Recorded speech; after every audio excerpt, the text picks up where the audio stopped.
We're here in the Bravo AV offsite listening room, and we're just listening to some tunes. And I wanted to share my very humble beginnings with Christine about how I got started listening to music, and then hear her story. I mean, it started for me. My dad, I was in 7th grade. My dad bought me a clock radio. I listened to Golden Earrings, Radar Love. And from there, I was done. And it's just been an exploration for the last, 50 years. And it's just so exciting to get turned on to something new. We just listened to Fleetwood Mac, SACD, import from Japan.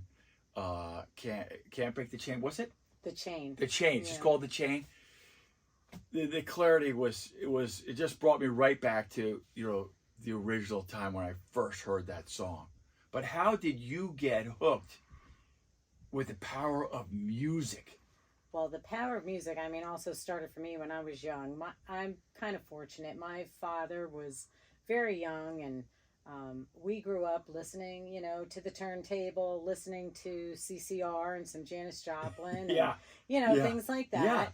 And, by myself for a while, I would listen to Moody Blues and kind of pick oh my gosh, different instruments out of the music. So I've always loved music. Yeah. And, I know Rob works with you, and he came home and he talked to me about this room and the experience that the two of you had and how much he really, really enjoyed it. Yeah. I have never been here. This is my first time to be here. So we went down to see some friends.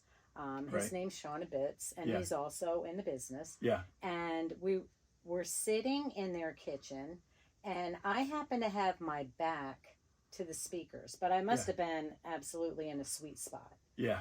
And that music, it was just, it enveloped me. It was immersive, coming from behind me. Yeah. And it was absolute. I was like, what is this? What am I listening to? Right. And Sean had said it was Sonos. So we're like, no. It had to be the speakers. Yeah. It was absolutely the speakers. Right. So never thought anything else about it except that him and I kept talking about how much I enjoyed it and how wonderful it was. And I am happy to say we now have a pair of very similar speakers in our living room. Yeah. But it's like when and now tonight, sitting in this room, you are in that music. Yeah. So, Rob and I talk about escape rooms all the time. Mm. Whether it's a listening room or it's a theater, right, where you can take your day-to-day worries, park them at the door, come in here and listen to something wonderful. And it could be Bruckner's Number 7. It could be Oingo Boingo. It could be the Moody Blues with one of their big orchestral presentations. And you can flip through, and now with streaming, it's so easy to find something. I still like to go out to my 2,000 CDs and pick out something I like to listen to, and listen to, more than a couple cuts. But you come down, you spend 30 minutes here. You walk out a new person. Yeah. Right? No chemicals or booze needed. And it's just fantastic. This is a great 2-channel room is a great stress reliever. We have the lights on here, but when we're listening, it's practically pitch black in here.